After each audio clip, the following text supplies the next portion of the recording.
Welcome to Bounce, playful, unfussy conversations with SoCal's arts and culture stars. I'm your host, Susan Petrella, a lifelong arts and culture patron / advocate and the rockstar consultant helping clients supercharge their businesses. Each Wednesday, or maybe a Tuesday, I'm hanging out with cool, clever, creative individuals. Today's guest is Michael Davis, who draws on iconic visual images, or as he told me, he investigates pivotal moments in our American history, having focused on the Cold War through the 60s political activism to today's artwork about the environment, specifically what's happening at California's Salton Sea. Michael joined Serena Potter, Carrie Sabin-Wolf, and Coastline Gallery's new show, Three-Person Show, where he's created a maker/assemblage type space. Intriguing. Welcome. Nice to have you here, Michael. Thank you for having me. So tell me about, iconic visual images, investigates pivotal moments in our American history. How did that all come together as a starting point with your artwork? Well, it's been something that I've been interested in for many, many years. The discovery of images that I call imagos, which is maybe the word that I've made up for them, but they're images that when you see them, you know exactly where you were when it happened. And I started to think about this because I was doing research for a Smithsonian fellowship, and my research was kind of categorical at the moment. So I thought that I would go on Google, and like everybody else, and take a look at what they had to offer. And I looked at a site that I was familiar with, which was in the Marshall Islands. I've been very much interested in nuclear energy and atomic history, and of course Ewok and Bikini were major sites for nuclear explosions. But I was also interested in Amargosa, where the first blast actually took place. A good friend of mine, Richard Turner, his father, was a very well-noted forensic scientist. And he was involved with the Kennedy assassination as well. I may have that wrong, and Richard may be upset with me, but I remember him telling me that. But what he got and what he gave me was a photograph of the original blast about a millisecond after it exploded in Amargosa. And that has intrigued me ever since that moment. It was this dome-shaped piece. And of course, I was not alive. It was 1945, so I was born in 1948. So it fascinated me to look at that images. So I was going through Google, looking for other images to look at, and started to research what had gone on at that particular site over the course of the years from 1948. Which led me into a series of investigations of other moments in time that I remembered as a child growing up as well as an adult. And so I traced back things where I felt were pivotal moments that would represent those types of events that would be captured on film, but in a sense you knew exactly where you were when that happened. Now, not all of them are quite synced up to that, but I do remember that one of the first things that came to mind was, and this is a nuclear blast, the 1956 blast that was the largest explosion ever produced by the United States in the Marshall Islands. And it was so devastating and it was so large that the scientists weren't really sure what they had gotten themselves into. And it actually really kind of put a curtail on those types of hydrogen bomb explosions that were done. But what it did to the environment and what it did to the oceans and what it did to the indigenous people was devastating, because to this day, many of these Marshall Island there's many islands within that group, cannot go back to their homelands. So there was a political and a social context with that drove me to start to investigate other types of things just like that event.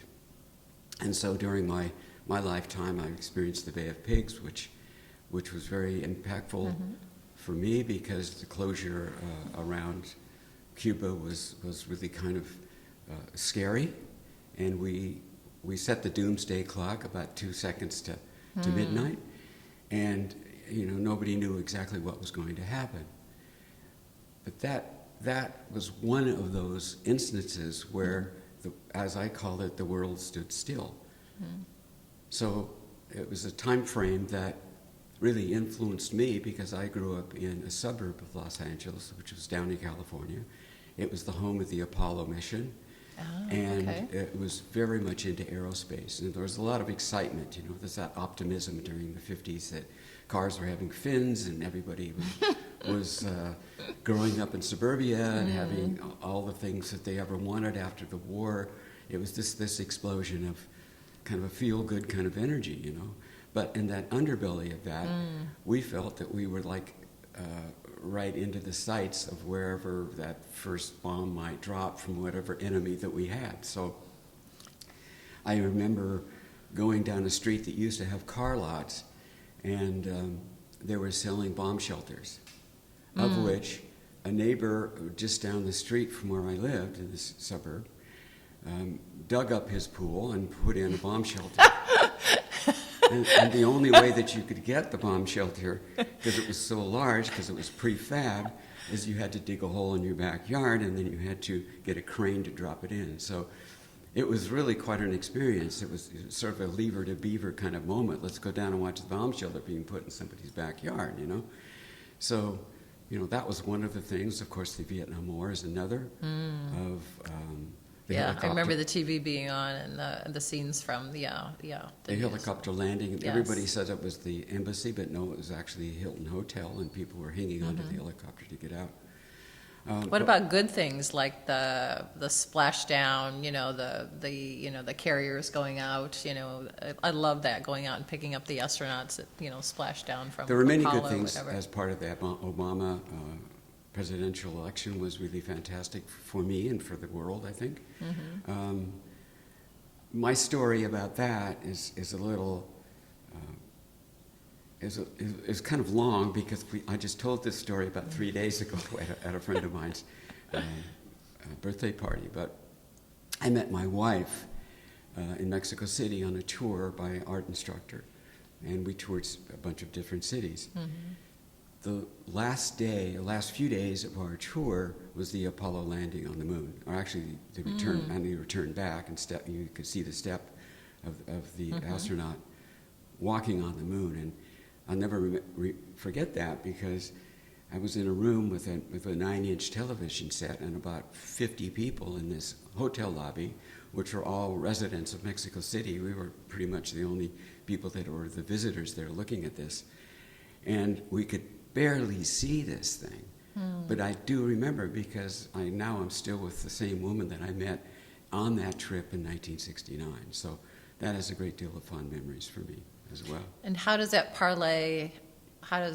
early work and early interest parlay into the exhibit that you have here now at Coastline, and just what you make with, has the work that you make also changed over the years too, in the sense of just, from drawing to painting to what?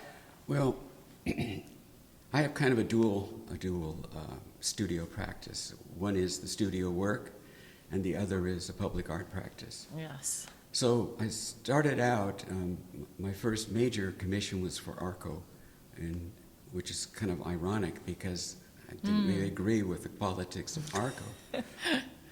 And I met with Stuart O. Anderson, who was the CEO at ARCO. I remember meeting him in the top floor of a building, downtown Los Angeles. He pointed out where I lived in San Pedro and kind of what his investments were. Very cool guy, though. I was really impressed with the guy because he walked in wearing khaki pants, a ruffled shirt, drinking a demitasse of coffee, and barefoot.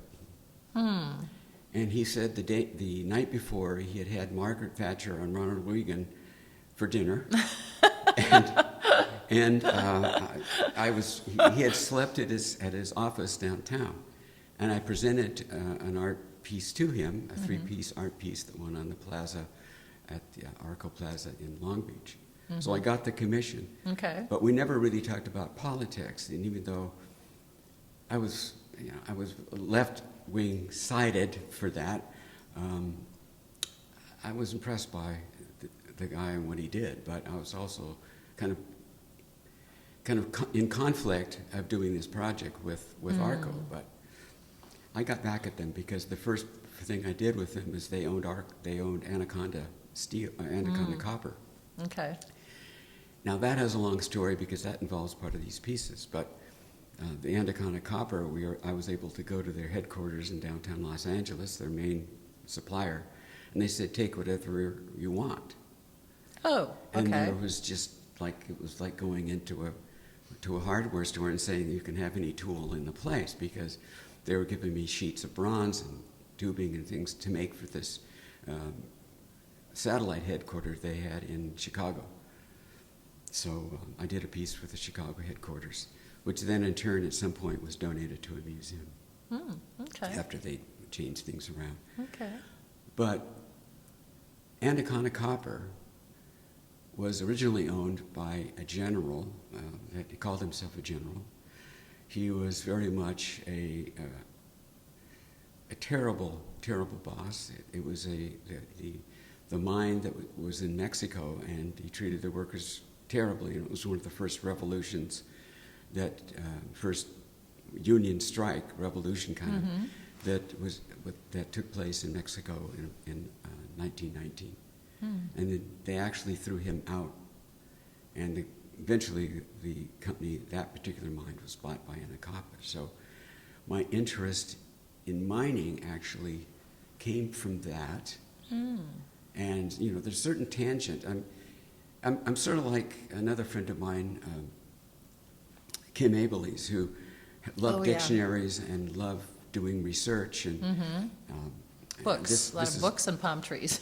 This is a bit of a tangent, but my mom was a librarian for many, many years. So after school, I would go across the street and wait for my mom when she got off work. So she taught me how to study. She taught me how to do research. And she got me interested in how to use, in those days, card files, which I thought were amazing. So that sort of led to my way of investigate how to look at pieces. And then my history as a child is intermixed with the work that's here. It kind of dovetails. And sometimes I run off on a tangent where I'll do investigations and start looking for something that's specific, will then lead me to something that is a tangent and an offshoot of that specificity. Excuse me for my word there. It will lead me in another direction. So, doing the research and bringing it back around to I started to look at things from space, having an interest in space, interest in books, all those things, and started to find these mines all over the world that were mining rare earth. And so that sort of generated another body of work. It was another body of work based on the things that I started with the Smithsonian and a few shows that had at that particular time. It was about 2009 to about 2014. So I started investigating these mines. My family had mines. We had mines in Mojave Desert. Oh, that's interesting. And we had a gypsum mine out there. We were looking for gold. And I had many trips out to the desert as a young child with my father, driving out off dirt roads in a 1959 Lincoln Continental, not built for off-road driving. Not quite. My dad said if he didn't own a car that couldn't do that, he didn't need to own it. But we'd drive out to these places and we would go rock hunting and we'd go investigating. Later on, we called it my wife and I called it park and poke, but that's what we did as children. And so my interest in mining and what it did to the environment and sort of what it did to my father. I mean, he found many opportunities to develop these mines, but there was never enough money to actually do it. So his gypsum mine he sold to Blue Diamond Cement. We remember that, but I was fairly young when that occurred. But we went looking for uranium. I still have the Geiger counter. that he used. And I sometimes take it out just to see if we have anything that we've purchased that's radioactive. And every once in a while, I find something that is, like pottery or a watch or something. Oh, you know? interesting. But those two things sort of tie this work together. There's always a sort of a thread or a connection. I was going to to what I say, do. yeah, the mining from your, your family history or whatever. And was that his career? Or was that kind of like an investment idea that he had, was the mining or whatever? Well, I think that it was 1950s, and there was a rush to find uranium, and okay. whoever would find that would able to to enable other companies to develop and so forth, and to use uranium. Later on in life, I visited many times to the Southwest and uncovered the atrocities that were done to the indigenous people from mining out in Monument Valley and elsewhere. So tell me about the makerspace and the work that you've created for the show around the Salton Sea and lithium mining. Yes, most of the mines are lithium mines that I investigate, and some are in Africa and India and elsewhere. But many of the ones that I've concentrated on recently have been localized, and the Salton Sea is something that I've gone out to since I was a child, and I was also sort of wondering what was going to happen out there. And when I found out that Halliburton had gone out there and decided that they were going to start mining lithium out there in a very unique process, which they claim is going to be environmentally safe, I began to question that motive. But that's where I started to do more research for that particular area, which led me to its effect on the Colorado River and other kinds of offshoots at that point. I don't have a piece in here that I just recently showed in another exhibition, but it was talking about the Colorado River and what's happening to it and how it comes down and meets very close to the Salton Sea. So there was this connection with border crossing as well. So I started to look into the workers in the area, what the thermal mining was doing, and all these other kinds of impacts of industries down there. Is that okay, though, as you go off on the tangents? Do you kind of say, oh my God, I'm going down like this really narrow path? And it's like, does it take you away from what, or it's okay going off on the tangents? Or did you get like, oh my God, now I'm in this black hole of, the Colorado and what's happening with that with mining, but it just all kind of fits together and that's okay? Well, I don't want to always just preach doom and gloom, but it is a sorry time. And when you look back at your life and you see the things that have happened and you think that things are going to change, and you really think that things are going to get better, which they have, then we see the flip side. And we're in a moment right now with what's going on with various wars and the environment. You become very sober, and you start to reflect on what you might be able to do and say to make change for that. And I think artists have that ability to take on many different things and to speak to them and to try to get their voice out there, to see the work, to interpret the pieces, to get an understanding where maybe I come from and where the arts are kind of driving us to look and to reflect and to do some critical thinking. It just seems right now there's a war on critical thinking, and we're sort of at the forefront of that. So I really think it's our duty in a way to speak to that. Your duty, I mean, is it different for generations? Because you're a different generation than, say, like artists coming up or whatever. So do you feel like there's that type of activism from younger artists? Do you feel like they're part of this movement around activism and critical thinking? Or do you feel like you're kind of like out there in left field because you're a baby boomer? Like That's myself. right. I always hate to admit that, but yes, I am. I'll admit it, I'm a baby boomer. There's not much I can do about it, though. I'm very appreciative of what I see over the years for black rights, indigenous people gaining a foothold.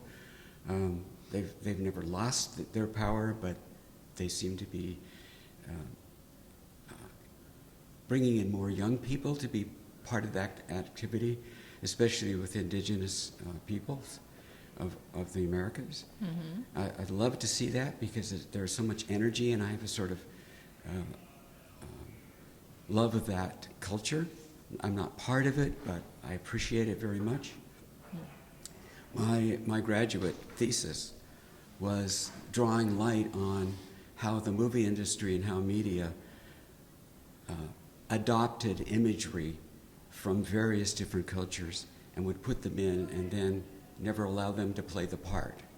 Oh, how interesting. So that was and those are the conversations that are happening now. Yes. Yes. That's way back. Why aren't there more, Latino, actors or whatever, or you have actors that are of a different race and ethnicity playing, someone else or whatever, Yeah. It's just like, so those it's interesting. It always affected me, and one of my first, I think, really social justice pieces was 1963, and well, I sort of had an activist mother, so she helped that. She would leave books around that she didn't want me to read, especially about the Holocaust and about the war and so forth like that. But she'd put them in brown paper wrappers, sort of like when you wrap your school books. Oh, yeah. Which meant that I really wanted to read them. So I would find these books and, in a way, sort of clandestine, read them or read parts of them. Then she'd find out and she'd say, well, you shouldn't be reading that. You're too young to be looking at the imagery or so forth like that. But I know they were kind of like leaving change in the purse. She knew that I would find them. But, she didn't want... She wouldn't want to lead on that she was actually leaving it there intentionally. So, okay. So that sort of came from that, and I don't know quite what to say. I'm not part of that culture, but I'm very appreciative of it. So I've never really used it within my own work, other than looking at it from more of a cultural point of view. And I did my master's thesis, which I was told it was so badly written that the instructor wouldn't have passed me. So I thought that was interesting. But I'm one of the few that is still standing and still working out of my graduate class, which is fortunate. And I've been fortunate to do a lot of commissions and make a living from that, and to sell work and so forth. And so I'm very appreciative of what I've accomplished and what all those people that have helped me accomplish that along the way. Well, thank you. And the title of the show, the title of your work in the show is your makerspace here. Is there a title, or because he's got some intriguing assemblage type pieces that we won't have time to talk about. But was there a title? I wish I could say so. Okay. Because there's been many titles. Okay. I get scolded. My wife is sort of a chronicle.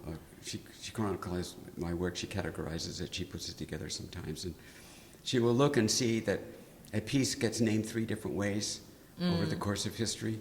And I've tried to be more careful of that. We even had a problem here with the show because I thought I'd lost a piece, but it was actually misnamed.